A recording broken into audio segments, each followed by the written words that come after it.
抛弃与存在。你敢信吗？小时候我被父母遗弃，长大后他们竟然将我告上法庭，要求我赡养他们。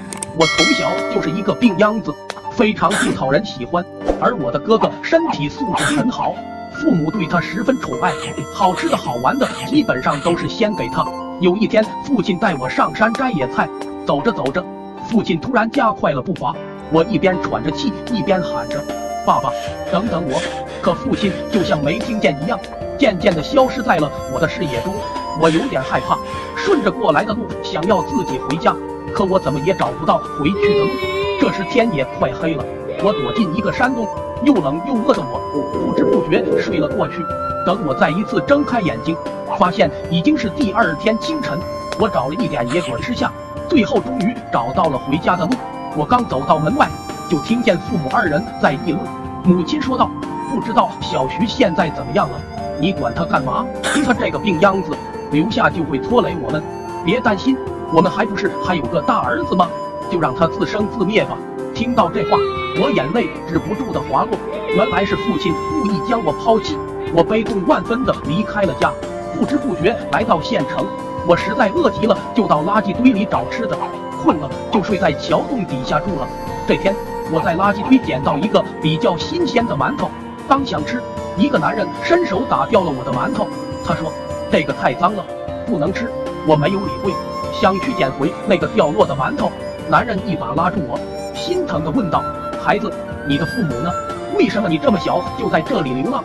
听到这话，我突然鼻子一酸，哭着说道：“他们不要我了。”男人心疼地望着我说道：“孩子，要不你跟我回家吧，以后你就是我的儿子。”听见这话，我眼泪止不住地往下掉。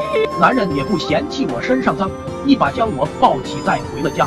妻子看到他带回一个脏兮兮的小孩回家，便问怎么回事。男人把事情经过跟他妻子说了一遍，他们不能生育，看见自己有了一个孩子，心里别提有多高兴了。就这样，我有了一个新家，养父母待我很好，给我买了新衣服，送我去学校念书。我很用功学习，最后我以优异的成绩考上了理想的大学。毕业后，我找了一个不错的工作。原本以为我的人生会这样平凡的过去，可突然有一天，我的亲生父母找上了门。在他们口中得知，大哥娶的媳妇蛮横无理，时常对着他们破口大骂。大哥也纵容媳妇将他们赶出家门。他们打听到我还活着，并被好心人收养，这才找到我，希望我能赡养他们。听见这样的话，我气愤地说道：“你们现在被大哥赶出来了，就知道来找我了。”在我被抛弃的那一刻，我的父母就已经没了。父亲看我这样的回答，也不知道从哪里来的勇气说道：“我们没有抛弃你，是那天去摘野菜不小心把你弄丢了。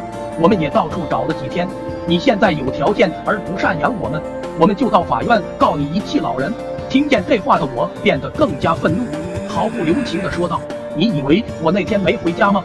你以为我什么都没听到吗？既然将我抛弃了，就不要再来找我。